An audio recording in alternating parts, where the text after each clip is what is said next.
Seigneur soit avec vous. Et avec votre esprit. Évangile de Jésus-Christ selon saint Marc.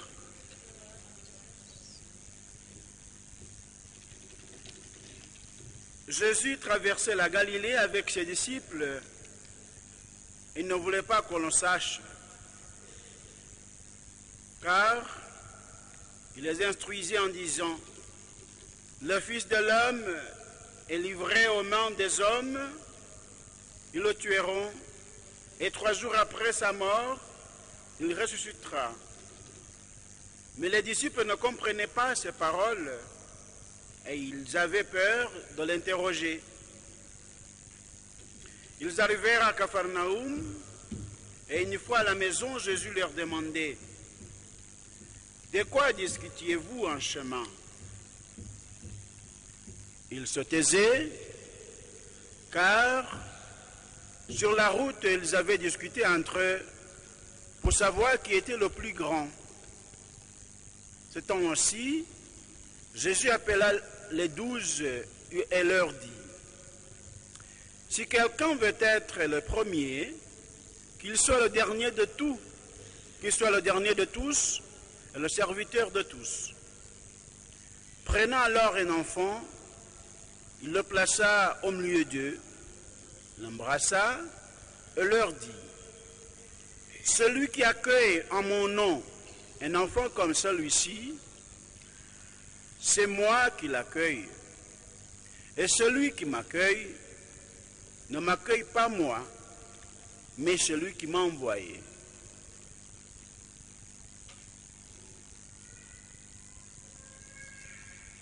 Acclamons la parole du Seigneur.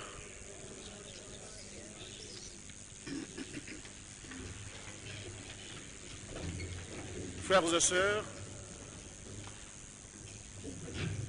l'arthéologie de la parole de Dieu de ce dimanche nous interpelle à beaucoup de choses. Partant de la première lecture, nous sommes interpellés à être dociles aux personnes qui nous prodiguent de bons conseils. Au lieu de leur tendre les pièges, sous prétexte que ces personnes-là ne nous laissent pas libres, les tenteraient de contrarier notre liberté. Ils s'opposent à notre mode de vie que nous aimons et que nous estimons noble. Mais aux yeux de Dieu, aux yeux des personnes de la bonne volonté, honnêtes, c'est le chemin de la perdition. Voyons comment ces gens-là ont pris la décision de prendre leur disposition en fait de torturer le juste. Attirons le juste dans un piège. Le juste qu'on doit tendre le piège. Il est juste. Il est bon conseiller. Il donne de bonnes paroles, de bons conseils pour se tourner du chemin de la perdition. Mais voilà ces gens-là qui étaient bien décidés de se perdre honnêtement ou malheureusement, ils décident de piéger le juste. Pourquoi? Parce que ce juste-là, il les contrarie et il s'oppose à leur conduite. Il les reproche de désobéir à la loi de Dieu et leur accuse d'abandonner leur tradition. Et cela était vrai. Mais la décision qu'ils ont prise de piéger ce juste-là, c'est une décision d'une personne qui a décidé de rester avec sa conscience cautérisée. Celui qui a décidé de ne pas se convertir, celui qui a décidé de ne pas écouter, entendre la parole de Dieu et le message de Dieu qui lui demande de se convertir. Et voilà, ces gens-là Ils disent, nous allons voir, voyons si ces paroles sont vraies. Et regardons où il aboutira. Si ce juste est le Fils de Dieu, Dieu l'assistera. Il le délivrera de ses adversaires. Ce juste-là symbolise le Christ. Le Christ qui a accepté de mourir pour nous. Il est venu dans le monde, il a prodigué, il a enseigné, il a donné le message de la conversion. Mais il y a beaucoup de gens qui ne l'ont pas accepté. Par exemple, ces pharisiens, à qui ils étaient toujours en discussion, n'ont pas voulu l'accueillir avec les autres. Ils l'ont piégé. Beaucoup de fois, nous voyons Jésus piégé par les pharisiens, par les notables d'Israël. Il est piégé. Et finalement, le piège qui a été le plus puissant, c'est le piège de sa mort, c'est le piège de sa croix. Et il pensait que peut-être c'était fini, mais c'était la voie juste que Jésus devrait passer pour nous délivrer du mal. Frères et sœurs, quelquefois aussi dans nos vies, nous acceptons des personnes qui nous prodiguent des bons conseils, qui nous rappellent à des belles conduites, qui nous rappellent au respect non seulement de la loi divine, mais aussi de la loi de la société. Et ces personnes-là deviennent nos ennemis parce que nous restons incrédules et nous restons des gens qui ne veulent pas se convertir. S'il y a des personnes qui vivent de cette manière-là, eh bien, soyons humbles, demandons au Seigneur qui nous donne la grâce de la conversion, la grâce de l'écoute mutuelle, pour que le royaume de Dieu ne passe pas à côté de nous. Et Saint Jacques, qui avait une communauté convertie à la chrétienté, mais cette communauté-là, dans cette communauté-là, il y avait des conduites qui étaient contre au message qu'ils avaient reçu. Aujourd'hui, il nous est relaté de la jalousie et des rivalités. Il nous est relaté aussi de l'intolérance et de l'incompréhension et de l'hypocrisie. Toutes ces conduites-là ne sont pas de conduites dignes aux chrétiens, dignes aux personnes qui ont accueilli et reçu le message du Christ. Et Saint Jacques demandait bien la conversion, la jalousie, les rivalités, une vie désordonnée, l'intolérance, l'incompréhension, le manque de la miséricorde, l'hypocrisie. Ce sont des conduites que les chrétiens aussi peuvent avoir dans ces jours-ci. Que le Seigneur nous en délivre. Ici nous sommes hypocrites, ici nous sommes rivales, ici nous sommes jaloux. Que le Seigneur nous donne la grâce de la conversion, d'accepter son message de paix et d'amour et de la bonne convivence. Avec la semaine prochaine, le dimanche prochain, et aujourd'hui même,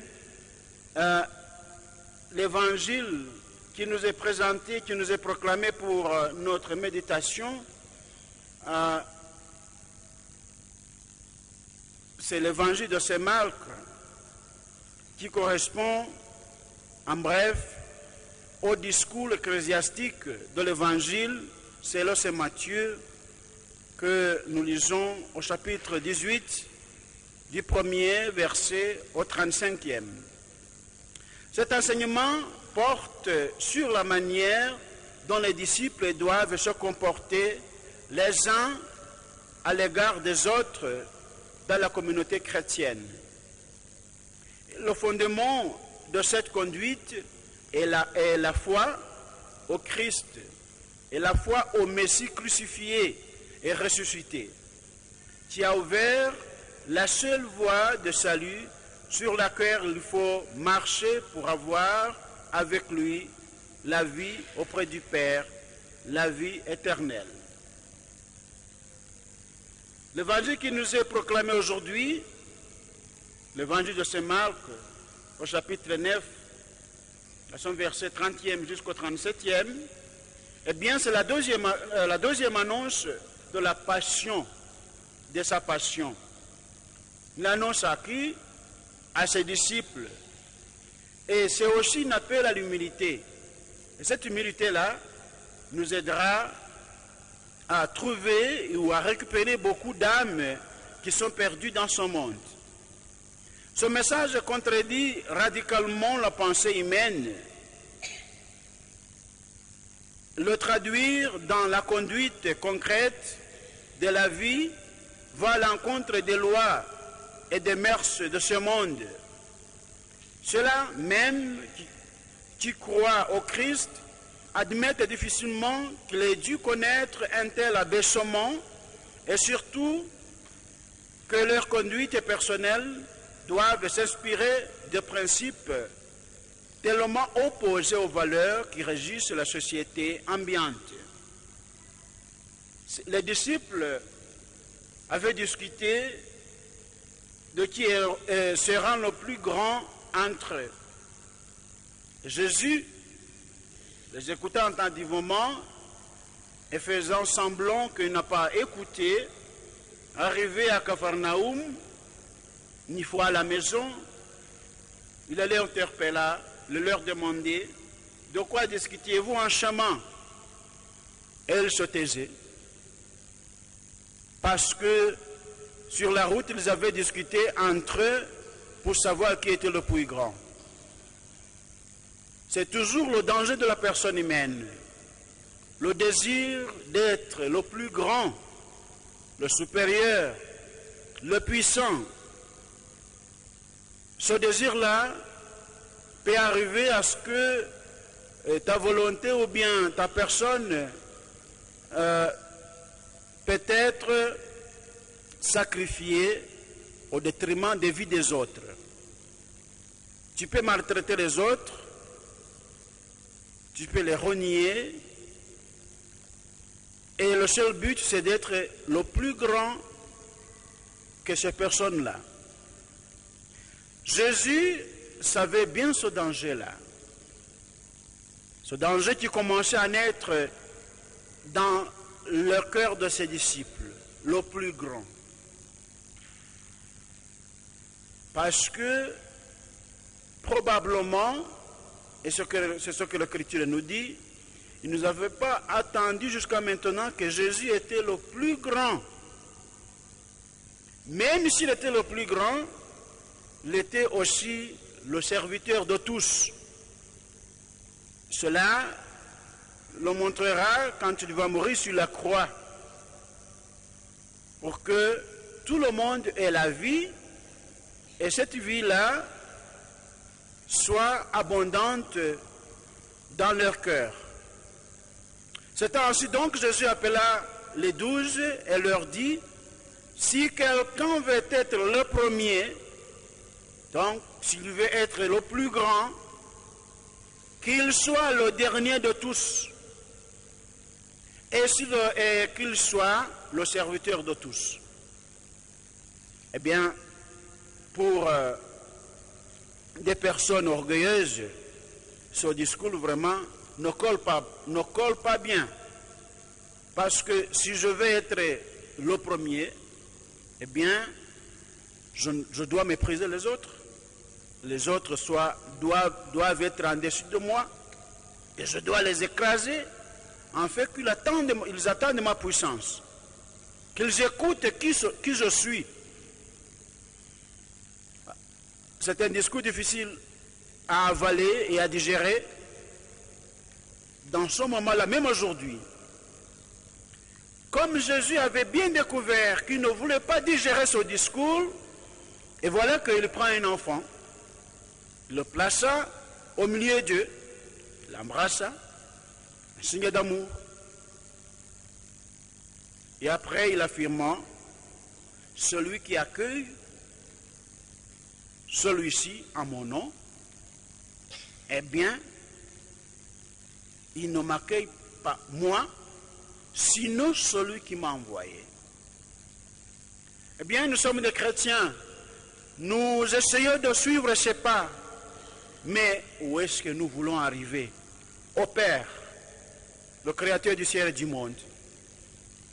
Jésus nous montre le chemin pour pouvoir arriver à notre Père, celui qui nous a créés, celui qui nous a mis dans ce monde-là, pour être utile, pour être les messagers de la parole de Dieu.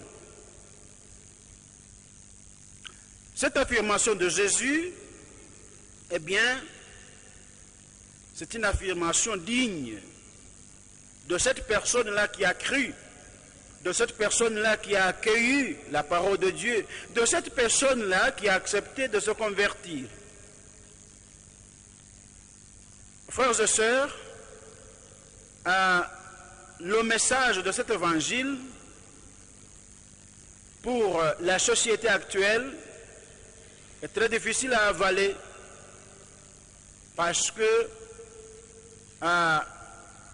le monde ambiant est toujours et cherche toujours des personnes supérieures, mais ces personnes-là, ils deviennent supérieures au détriment de la faiblesse des autres. N'ont pas peur de mépriser les autres, n'ont pas peur de les faire du mal, ils n'ont pas peur. Surtout, l'important c'est qu'ils montrent leur puissance, ils montrent leur grandeur.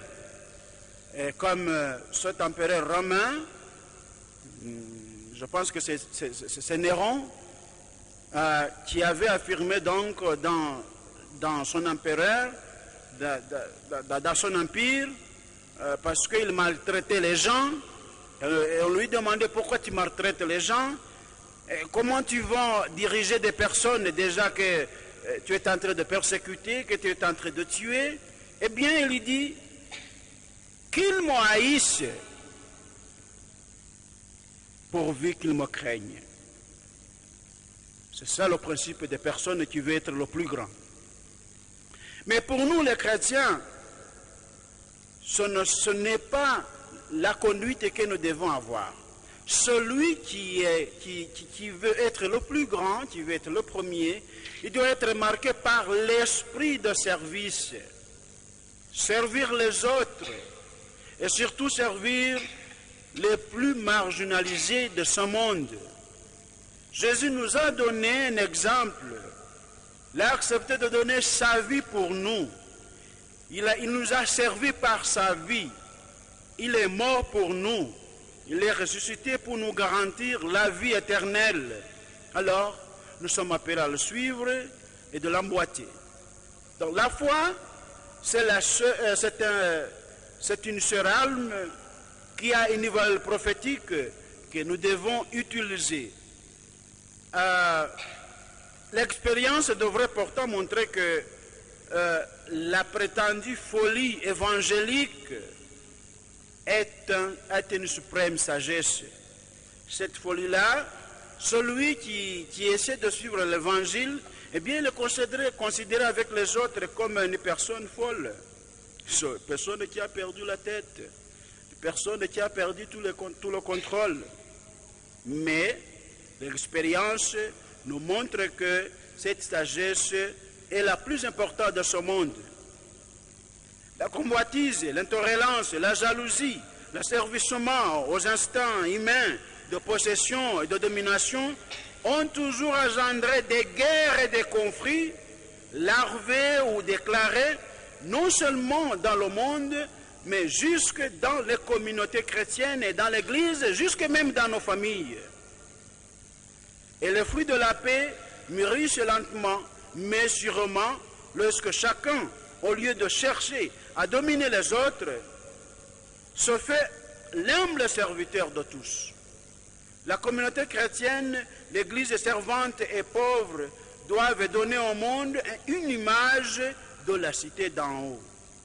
Que Dieu nous aide à nager à contre-courant social pour devenir des bons témoins du message de la conversion de notre Seigneur Jésus-Christ.